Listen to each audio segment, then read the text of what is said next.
Aurélien Broussal-Derval pour Transfert, je suis avec Clément Delvert, vice-champion de France de judo. On va parler de mobilité en squat. On a beaucoup de gens qui essayent d'apprendre le squat et qui donc apprennent les techniques conventionnelles de squat, mais qui sont limités par des raideurs, par des faiblesses. Et donc il y a des exercices simples à mettre en place que l'on va voir pour résoudre un maximum de situations. Donc vous connaissez peut-être tous le test. Bon, le nom anglais c'est overhead squat, c'est en fait un squat d'arraché un petit peu cadré. Il est beaucoup utilisé dans certaines batteries de test, notamment la batterie FMS qui est très connue. Clément va mettre un bâton au-dessus de sa tête, coude à 90 degrés. Voilà, vas-y, descends le bâton pour qu'on vérifie bien. Ok, voilà, il tend les bras au-dessus de la tête, il va mettre les pieds largeur de bassin. Voilà, pas plus, pas moins, et il va chercher à descendre le plus possible. Donc évidemment, il va nous simuler un problème courant.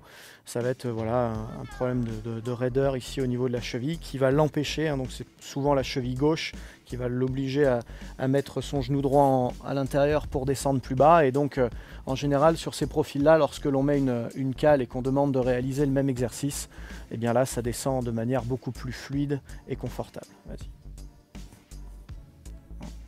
Là, on règle le problème de souplesse de cheville et donc on isole la cheville. Pour être sûr et certain, tiens je vais prendre ton bâton, pour être sûr et certain qu'il s'agit bien d'un problème de cheville, un exercice très simple, ça va être, enlève la cale, un exercice très simple, ça va être ici de le mettre en position de chevalier servant.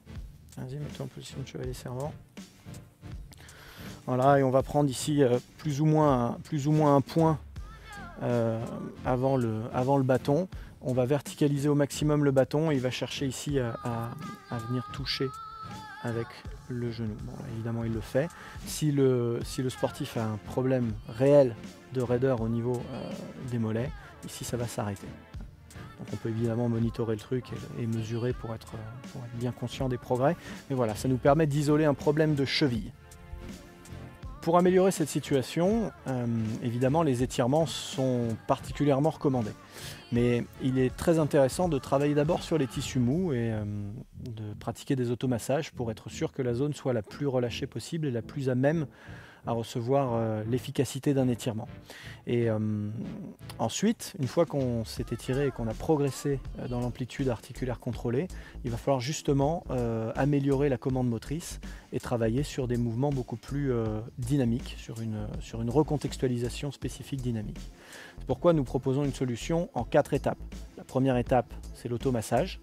On travaille sur les tissus mous, souvent à base de rouleaux de massage ou de barres d'haltérophilie ou de balles. La deuxième étape, c'est un travail d'étirement très classique, soit en étirement passif, soit en contracté relâché.